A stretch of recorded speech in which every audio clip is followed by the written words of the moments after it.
Hello everyone, आज हम आपके लिए लेके आए हैं प्रीवियस ईयर क्वेश्चंस के सॉल्यूशन। ये आपकी बुक है घटना चक्र, इसमें दिए हुए प्रीवियस ईयर के हम सॉल्यूशन कराएंगे। सारे सॉल्यूशन बुकिश नहीं होंगे जो घटना चक्र में आपको दिए हुए हैं। इजी अप्रोच, और कोशिश करेंगे कि 30 सेकंड में हमारे सॉल्यूशन निकल के आ जाए, क्योंकि पेपर में हमारे पास टाइम इतना ज़्यादा नहीं होगा।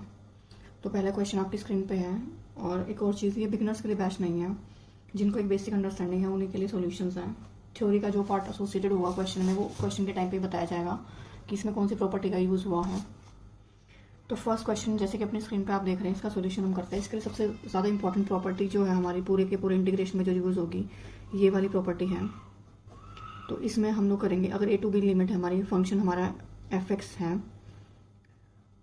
तो इसको हम लिख सकते हैं function a + b - x dx। और लिमिट जो है आपकी वो a to b ही रहेगी।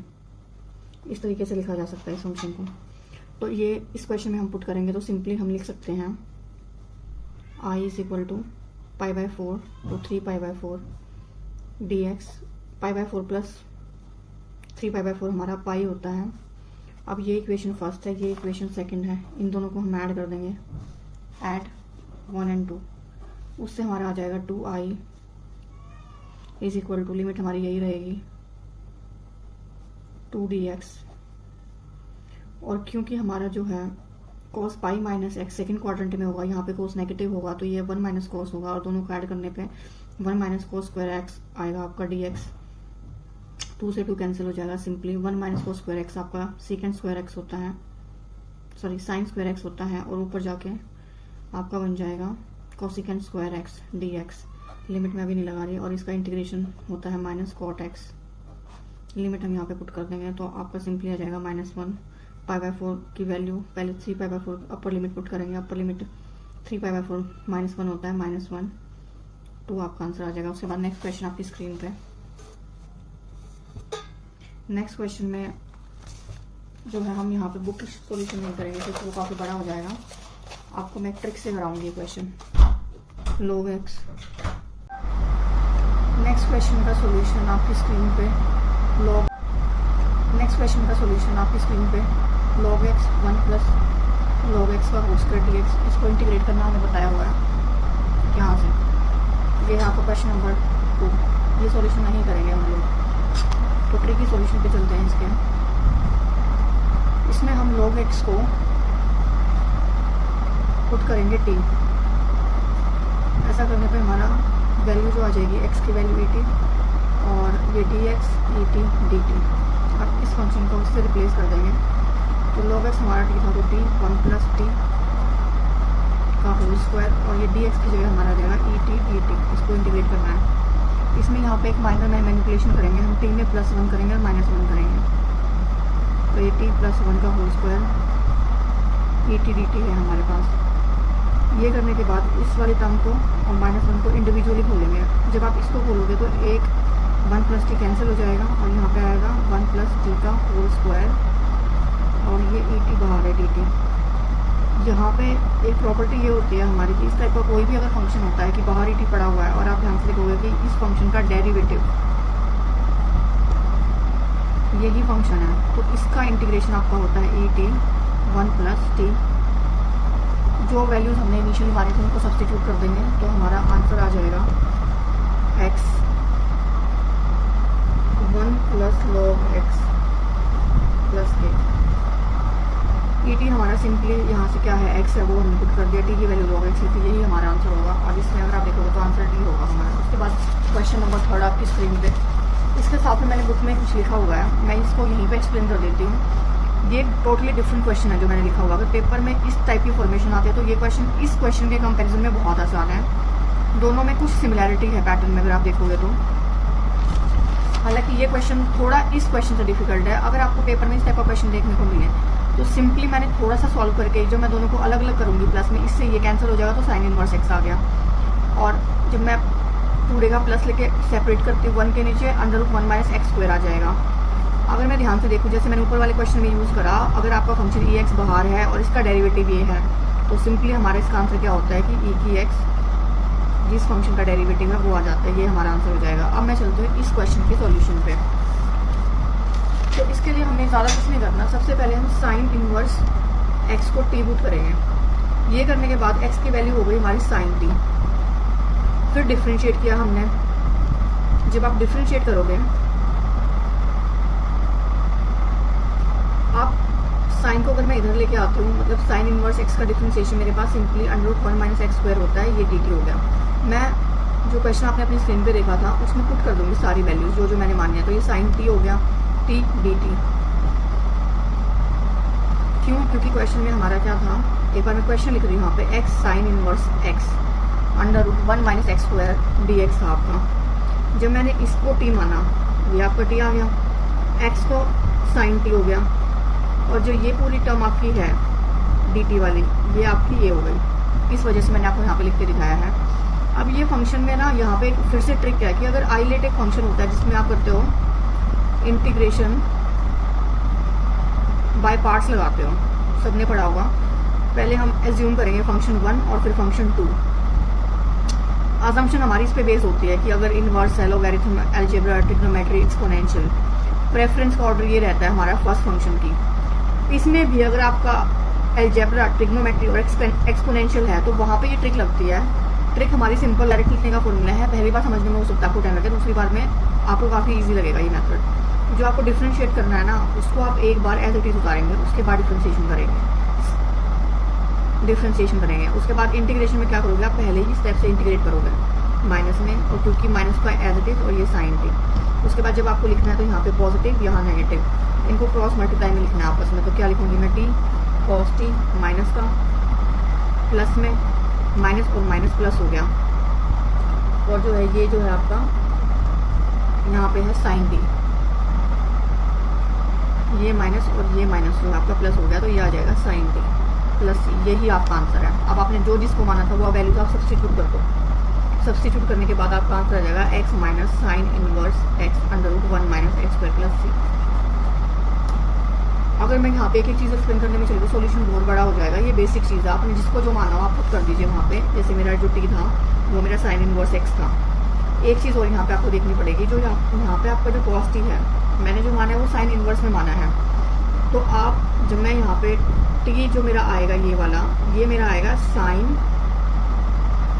इनवर्स एक्स, और इसके बाहर कॉस पड़ा हुआ है। तो मैं यहाँ पे, क्योंकि मेरे आंसर इसी फॉर्म में दिए गए हैं सारे ऑप्शन, तो मैं यहाँ पे इसको चेंज करूँगी। तो चेंज वो आप बेसिक रूल से कर सकते हो।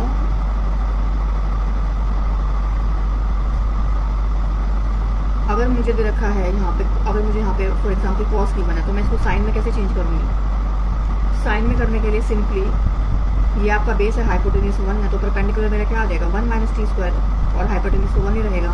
तो इस तरीके से मैं कर लूँगी इस टाइप के क्वेश्चन को। आपने जैसे ही ये पुट किया यहाँ पे, इसकी जगह पे आपका ये आंसर आ जाएगा एज इट इज़। एक बार आप बुक में भी देख लीजिए, इसमें आपका ऑप्शन नंबर सी आंसर होगा, जो कि होगा minus sine inverse X √1 minus X square plus X plus C. उसके बाद हमारा नेक्स्ट क्वेश्चन है आपकी स्क्रीन पे, क्वेश्चन नंबर 4। मैं आपको क्वेश्चन दिखा देती हूँ एक बार। ये है आपको क्वेश्चन नंबर 4 स्क्रीन पे आपके। इसकी वैल्यूज हमें बतानी है, इसका इंटीग्रेशन करना है। ये टाइप जब भी आपके सामने आ जाए, ये बहुत ही ईजी टाइप है। यहाँ से आप पकड़ लेंगे कि जब भी e की पावर माइनस एक्स दिया हुआ है, तो हमें क्या करना है ना, हम क्वेश्चन आप पहले उतार लीजिए जब स्क्रीन पे आपके आ जाए। कई बार मैं डायरेक्ट सॉल्यूशन ही लिखूंगी, अदरवाइज वीडियो की लेंथ काफ़ी लंबी हो जाएगी।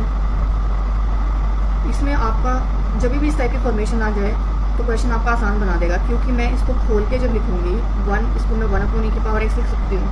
और जब मैंने यहाँ पे एलसीएम लिया तो ये एक्स तो मेरा ऊपर चला जाएगा, ये 1 प्लस ई एक्स, ये आ गया एक्स प्लस 1 dx इंटीग्रेशन। यहाँ पे मुझे किसको टी मानना है, मैं इस पूरे फंक्शन को टी मानूंगी, क्योंकि मैं अगर इसका डिफ्रेंशिएशन भी करूँ तो भी मेरा यही आ जाएगा जो मेरा ऊपर वाला है। तो सिंपली मेरा क्या आ गया डी टी, और नीचे मेरा आ गया टी का स्क्वायर, क्योंकि दोनों टर्म सेम है। मैंने इसको भी टी माना, इसको भी टी माना। इसका तो इंटीग्रेशन करना आपको आता है, बहुत ईजी है। टी की पावर -2 है तो क्या आता है आपका टी की पावर -1 अपॉन -1 प्लस सी। और टी आपने किसको माना था, टी हमने माना था 1 प्लस ई की एक्स को, इसकी पावर -1 आया, आगे माइनस है प्लस सी। आंसर में अगर आप देखोगे तो अपॉन में करके दिया होगा, इसका आंसर डी हो जाएगा। उसके बाद क्वेश्चन नंबर 5 देखिए आप।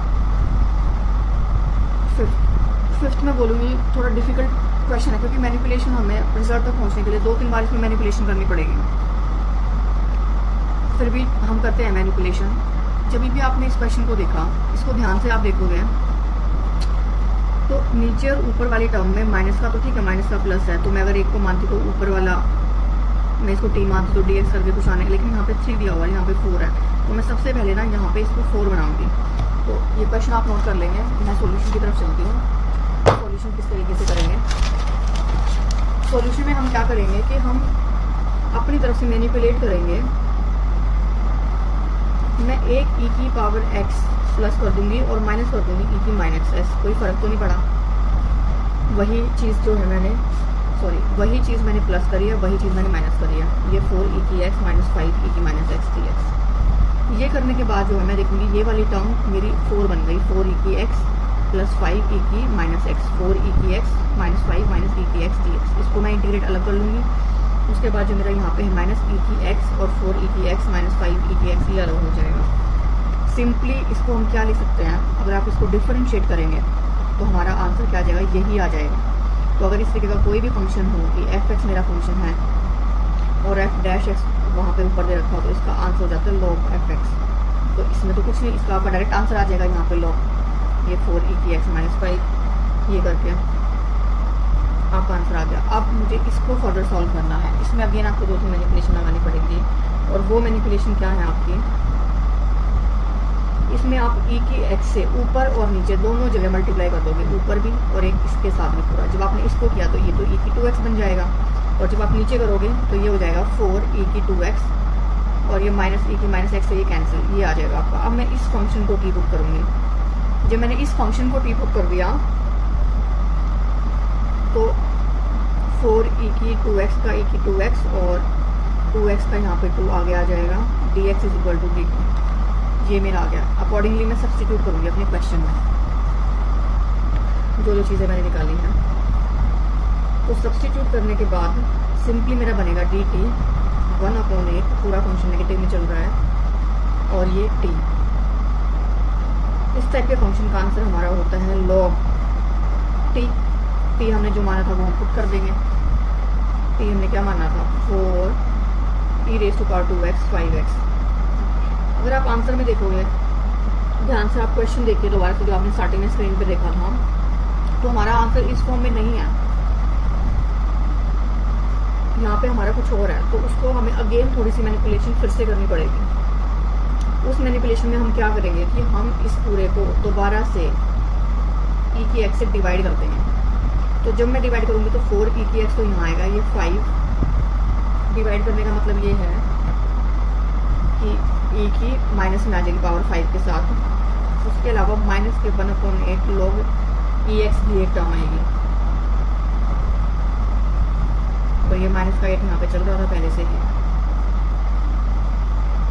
प्लस सी। अब मैं ये रिजल्ट जो मेरा पहले ऊपर था इसके आगे 1 हो गया। अब मैं क्वेश्चन एक बार आप ध्यान से स्क्रीन पे देखिए, क्वेश्चन में देखिए हमें इस फॉर्म में लेके आना था, इस फॉर्म में हमने बना लिया है क्वेश्चन को। तो उसमें अगर आप कंपेयर करेंगे एक्स की कोफिशिएंट और log 4 E X 5 E raise to power minus X के, तो हमारे आ जाएंगे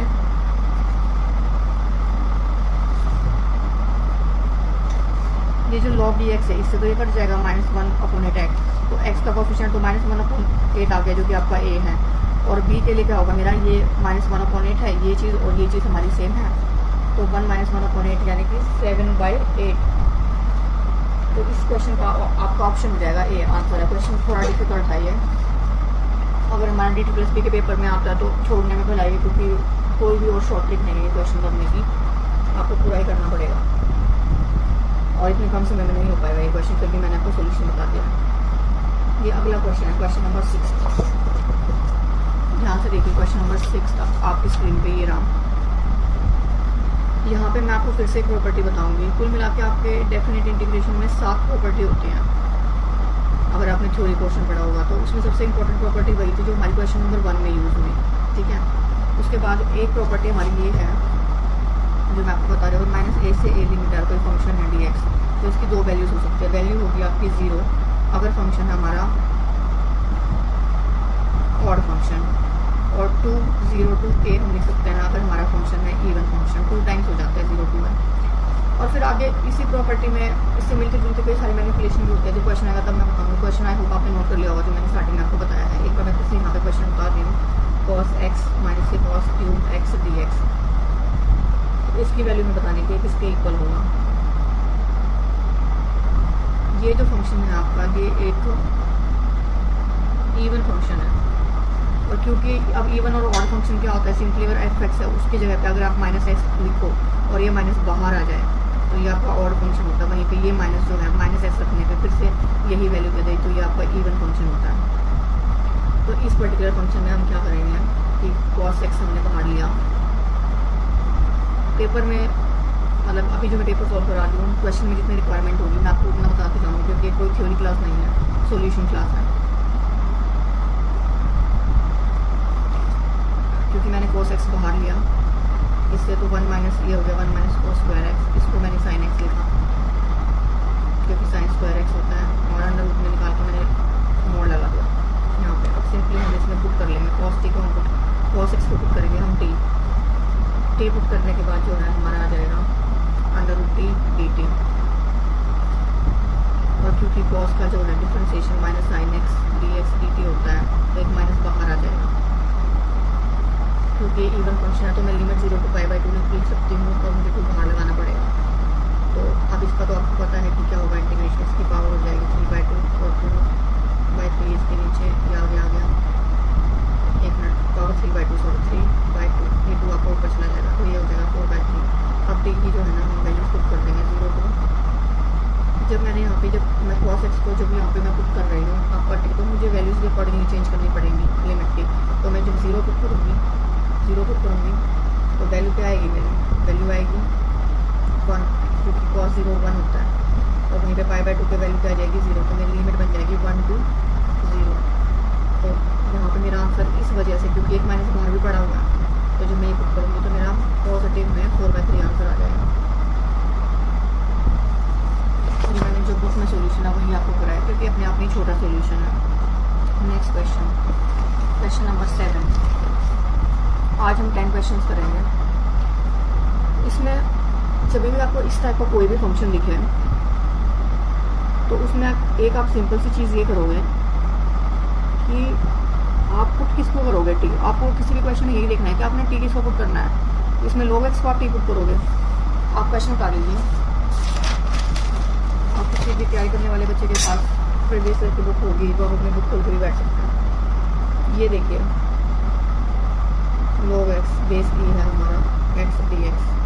इसमें देखो आप, अगर मैंने log x को t पुट कर दिया, सबसे पहले मैं लिमिट चेंज करूँगी। यहाँ पे जब मैं 1/e लिमिट रखती हूँ x की, तो मेरे t की वैल्यू क्या आएगी, t की वैल्यू सिंपली -1 हो जाएगी, क्योंकि मैं यहाँ पे अगर 1/e ऐसे आपको करके दिखाऊँ x की वैल्यू, तो e तो इससे कट जाएगा ऊपर आके माइनस में, और जब मैं e स्क्वायर पुट करूँगी तो हमारे t की वैल्यू 2 आ जाएगी। तो हमारा फंक्शन -1 to 2 बन जाएगा फिर, और ये t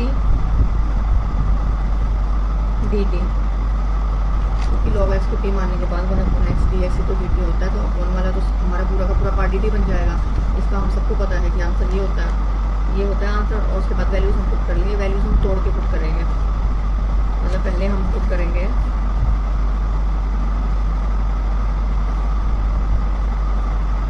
-1 to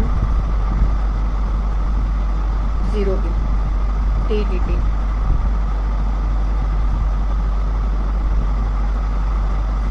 ये हमने इसलिए क्या कि फंक्शन यहाँ पे वैल्यूज आपका चेंज करा है, यहाँ पे फंक्शन की वैल्यू नेगेटिव होगी इस इंटरवल में टी डी टी। जब मैं दोनों को प्लस करूँगी वैल्यूज पुट करके, तो ये आपका सिंपली 5/2 आ जाएगा। कैसे आया, सिंपल है, टी स्क्वायर अपॉन 2 है, लिमिट पहले वाली तो -1 to 0 है, तो नेगेटिव नेगेटिव प्लस हो जाएगा। जब सेकंड लिमिट में लोअर लिमिट -1 डालूंगी 1/2 आ जाएगा, यहाँ से टी स्क्वायर अपॉन 2 आएगा, और क्योंकि टी स्क्वायर अपॉन 2 है लिमिट 0 to 2 है, तो 2 × 2 अपॉन 2 करके ये आपका आंसर आ जाएगा सिंपली। इसमें जो मेन चीज़ जो आपको समझने की थी कि जो मुझे लिमिट को ब्रेक करना है, क्योंकि मैं फंक्शन जब e की -1 to 1 जाऊँगी और ये मैं 1 to e स्क्वायर जाऊँगी, तो जो मेरा log x upon x dx हमारी फंक्शन की वैल्यूज यहाँ पे चेंज करती है। इसका जो फंक्शन का ग्राफ होता है ये नेगेटिव होता है और इसका पॉजिटिव होता है। इस वजह से मुझे लिमिट को ब्रेक करना पड़ेगा। उसके बाद क्वेश्चन 8 में आपका बहुत ज़्यादा इंपॉर्टेंट प्रॉपर्टी का यूज़ होगा हमारा, वो ये है, इसमें दो प्रॉपर्टी लगेगी। पहले तो ये कि कोई भी ए टू टी, यहाँ पे टी कोई टाइम पीरियड होता है, फंक्शन है। टाइम पीरियड आपका होता है कि जिस टाइम के बाद वो फंक्शन अपने आपको रिपीट करता है, उसका टाइम पीरियड आपका पाई होता है। तो जब इसका टाइम पीरियड किसी भी फंक्शन का इंटीग्रेशन में ये है तो ये बाहर आ जाएगा, इसको हम खोल के लिख सकते हैं इस तरीके से, क्योंकि यहाँ पे 32 है और कॉस का टाइम पीरियड पाई होता है, तो कॉस की पावर 6x dx। अब यहाँ पे एक और डेफिनेट इंटीग्रेशन की प्रॉपर्टी का इस्तेमाल होगा, जहाँ पे मैं लिमिट को पाई बाय 2 कर दूँगी, वो मैंने इसलिए रखी ताकि मैं वॉल्यूम फॉर्मूला लगा पाऊँ। तो कॉस की पावर 6x dx, यहाँ पे डेफिनेट की आप प्लीज स्टोरी में जाकर डेफिनेट की 7 प्रॉपर्टीज पढ़िए कौन कौन सी होती हैं, उनमें से एक ये प्रॉपर्टी है और ये बहुत ज़्यादा इंपॉर्टेंट प्रॉपर्टी है आपकी, जो मैंने क्वेश्चन नंबर 1 में कराई। उसके बाद ये प्रॉपर्टी आपकी सबसे ज़्यादा इंपॉर्टेंट प्रॉपर्टी है, इसमें लिमिट आपकी आधी हो जाती है, मतलब अगर 0 to पाई है तो पाई बाय 2 हो जाएगा और एक 2 आगे में भी आएगा आपका। तो इसके बाद आपका आंसर हो जाएगा यहाँ पे 32 × 2। अब यहाँ पे वॉल्यूज लगाना है, क्योंकि 0 to पाई बाय 2 वॉल्यूज फॉर्मूला मैं यहीं पे बता देती हूँ किस तरीके से लगाते हैं आपका। अगर ये आपका कॉस फंक्शन है, कभी भी आपको इवन फंक्शन अगर दिख जाए तो पहले ही आप यहाँ पे बॉक्स में डालोगे पाई बाय 2, उसके बाद जो ऊपर है उससे एक वैल्यू कम और 2 से कम करते हुए जाएंगे। नीचे में आप लिखोगे 6 से स्टार्ट करोगे और वैल्यूज कम करते हुए जाएंगे। आगे हमारा 32 × 2 पड़ा होगा, सॉल्व कर लेंगे, काट टूट के आपका आंसर 2 से 2 कैंसिल हो जाएगा, ये कर लो कैंसिल। तो ये सब कट करने के बाद आपका सिंपली आंसर 10 पाई आ जाएगा। यहाँ पे वॉल्यूज फॉर्मूला बहुत इंपॉर्टेंट है, मैं इसे 1-2 पॉइंट से बता देती हूँ। वॉल्यूज में आपका साइन भी हो सकता है, इसकी पावर कुछ mx dx हो सकती है, कॉस हो सकता है, या साइन और कॉस दोनों ही हो सकते हैं, इसकी पावर n, इसकी पावर n। इसमें आपको लिमिट हमेशा 0 to pi by 2, 0 to pi by 2, तभी हमारा वॉल्यूज लगेगा 0 to पाई बाय 2। इसमें सिंपली अगर दोनों का केस है, इसमें साइन और कॉस दोनों दिए हुए हैं, तो अगर दोनों ही इवन है आपकी तो यहाँ पे पाई बाय 2 लिखेंगे और फिर ऊपर में एक इससे कम पे चलेंगे -1 और 2 से कम करते जाएंगे, n-1 2 से कम, नीचे में m + n, इन दोनों का जो सम होगा और फिर इसको 2 से कम करेंगे। अगर इन दोनों में से दोनों इवन है तब तो पाई बाय 2, अगर एक भी ऑड है तो आपकी इसकी जगह पे वैल्यू लिखी जाती है 1। ये आपका वॉल्यूज फॉर्मूला होता है, प्लीज थोड़ी सी जाकर इसको पढ़ें। नेक्स्ट क्वेश्चन नंबर 10 जो आपकी स्क्रीन पे है, ये है integration as the limit of sum का क्वेश्चन। यहीं पे मैं करा रही हूँ आपको, integration as the limit of sum. आप एक काम कर सकते हो, क्योंकि बिगिनर्स के लिए बैच नहीं है, जिन बच्चों को ऑलरेडी तैयारी में है उनके लिए है। मैं जो भी टर्म बोल, जैसे मैंने क्वेश्चन में बोला integration as a limit of sum, तो आप जाके थ्योरी से उसको रेफर कर सकते हैं, आप साथ साथ ही करते हुए चल सकते हैं। अगर आपका बेसिक क्लियर नहीं है तो मैं आपको एक्जैक्टली बताऊंगी कि ये क्वेश्चन कहाँ से आया हुआ है, फिर थ्योरी आपको पढ़ने की जरूरत है। तो limit integration as a limit of sum में क्या होता है कि जैसे आपका इंटीग्रेशन है, ये कोई फंक्शन है, तो आप इसको ना बहुत छोटे स्मॉल पार्ट्स में आप इसको ब्रेक करते हो और ये छोटा एक रेक्टेंगल लेंगे, फिर दूसरे इस तरीके से आप उसको इंटीग्रेट कर देते हो, तो हमारा इंटीग्रेशन का आंसर आ जाता है। अब इस क्वेश्चन पे आप चलेंगे तो इसमें एक आपकी r/n टर्म होगी और एक n टर्म होगी। इसको जो है आप हमेशा r/n को आप पुट करोगे x और 1/n को आप लिखते हो इसमें dx। ये आपको बताना चाहिए, बस सिंपल है ये सवाल। उसके बाद अब जो मेरा क्वेश्चन था जो आपने देखा, इसमें आप देखो मैं इसको सिंपली 1/n+r लिख सकती हूँ, क्योंकि वैल्यूज इसी तरीके से आपकी बढ़ रही है 0 to r⁴ उसके बाद जब मैंने इसको अपनी फॉर्म में लेके आने के मैं लिख पाऊँ, तो मैं इसको n से डिवाइड कर दूँगी, n से डिवाइड कर दूँगी, इस तरीके से बन गया। जब मैंने n से डिवाइड किया तो वैल्यू मेरी 0 to 2 हो गई। अभी के लिए आप 2n लिख लीजिए, r0 to, क्योंकि मैंने खत्म नहीं किया। इसको मैं क्या बोला था, इसको मैं लिखूँगी x और इसको मैं लिखूँगी 1/n को मैं लिखूँगी dx। 0 to 2n कैसे होगा, अब ये लिमिट को कैसे चेंज करेंगे, 0 to 2 कैसे आएगा। जो मेरा r टेंड्स टू 0 है तब मेरा x 0 होगा, और जब मेरा r अगर 2n है तो मेरा x वहाँ पर 2 होगा। आप पुट करके देख लीजिए, मैं r को अगर यहाँ पे इसमें देख लीजिए, मैं इसको यहाँ पे मैं r को 2n पुट कर रही हूँ तो लिमिट मेरी 2 आ गई।